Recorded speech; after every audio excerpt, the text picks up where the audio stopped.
দর্শক, আপনাদের মাঝে আমি আজকেও হাজির হয়েছি।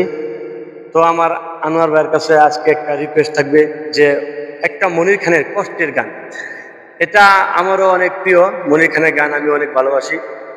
সো আমি আমার ভাইকে বলবো একটা মনির খানের গান বলতে। অনেক কষ্টের একটা গান ভাই আপনি গাইবেন, আপনার কাছে আমার রিকোয়েস্ট। এবং আপনার গান শোনার জন্য আমরা যেমন অতি অতি আগ্রহী হয়ে থাকি, এবং আমার আশা করি আমার দর্শকরাও অতি আগ্রহী হয়ে থাকে আপনার প্রতি। ওরে চোখের পানি রে, তুই কেন শুনিস না?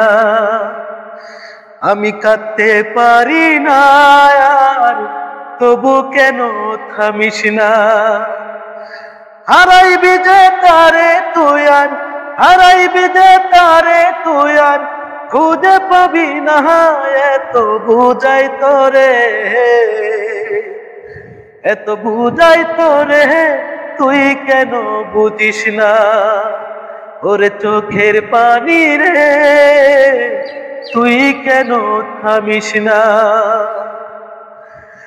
ভাঙা কপাল লাগে না আর লাগে না জোড়া, কোন দোষে মোর কপাল আমার হইল রে পুরা? দুই চোখেতে গড়লাম শুধু পদ্মা মেঘনা যমুনা, এত বুঝাই তোরে, এত বুঝাই তোরে, তুই কেন বুঝিস না? ওরে চোখের পানি রে, তুই কেন থামিস না? আচ্ছা ভাই, আপনাকে অসংখ্য ধন্যবাদ ভাই। আপনি যে ফিলিংসটা নিয়ে আজকে গানটা গাইলেন, মনে হয় আপনি নিজেই আপনার ভিতর থেকে কিছু কিছু কষ্ট আপনি আমাদের কাছে প্রকাশ পেয়েছেন। তো আমার কাছ থেকে আপনাকে অসংখ্য ধন্যবাদ। আপনার গানটি অনেক ভালো লেগেছে। আসলে মনির খান আমার খুব ফেভারিট।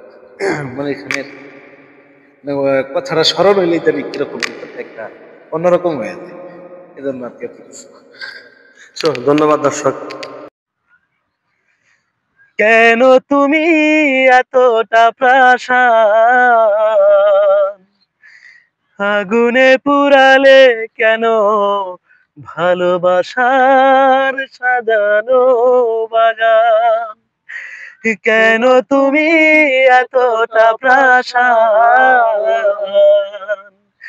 আগুনে পোড়ালে, কেন ভালোবাসার সাজানো বাগান?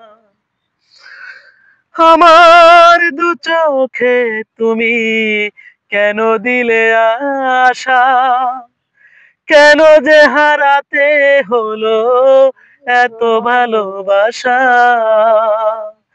কেন বলো এখন আমি বেঁচে আছি হয়ে নিষ্প্রাণ?